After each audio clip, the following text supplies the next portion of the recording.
Nananawagan po ang Commission on Human Rights kay bagong PNP Chief Nicolas Torres III na maglabas ng malinaw na direktiba. Kagnay po yan ang pahayag ng bagong hepe na isa sa magiging batayan ng performance ng mga polis ang paramihan ng mga aresto. Saksi, si June Veneracion.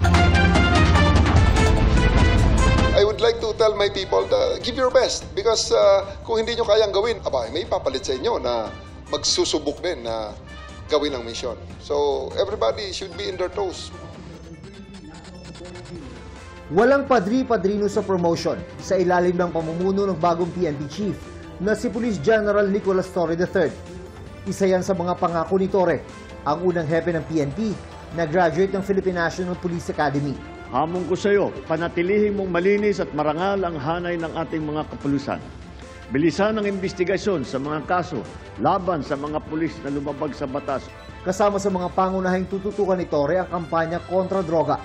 Patuloy din kayong magmatyag sa ating mga komunidad para kahit ang small time ng mga drug dealers ay wala ring ligtas.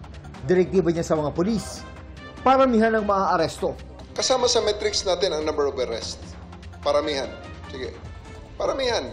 Those are the things that primarily will be the metrics of performance of individual policemen.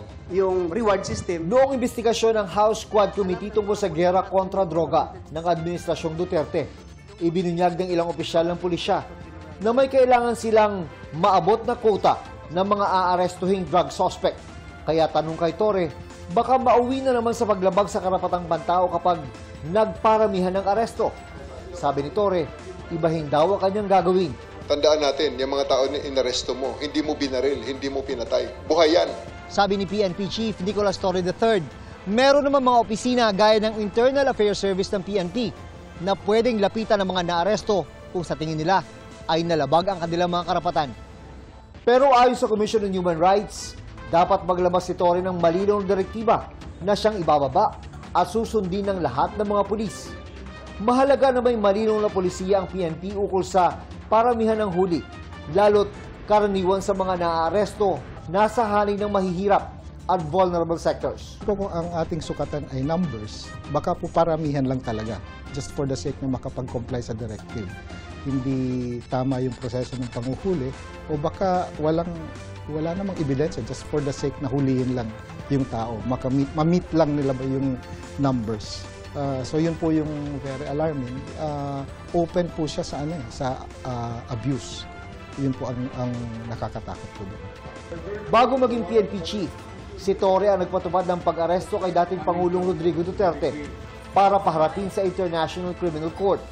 Kaya tanong sa kanya kung nakahanda rin ba ang pulisya sakaling maglabas ng warrant of arrest ng ICC laban kay dating PNP Chief at Senador Bato de la Rosa na siyang unang nagpatupad ng Oplan Tokhang ng Administrasyong Duterte. We'll just cross the bridge when we are there. But obviously, we are also making contingencies. Patuloy naman ang pakikipag-coordinate ng PNP sa Interpol bilang isa sa mga paraan para mapabalik sa bansa ang dating Duterte Presidential Spokesperson na si Attorney Harry Roque na nasa Netherlands. Abogado naman si Harry Roque. Harapin niya. Kasi ito yung kaso na hindi mo na pwedeng dalhin sa kalsada o para ni-rally. Para sa GMA Integrated News, June Veneracion ang inyong saksi. Mga kapuso, maging una sa saksi.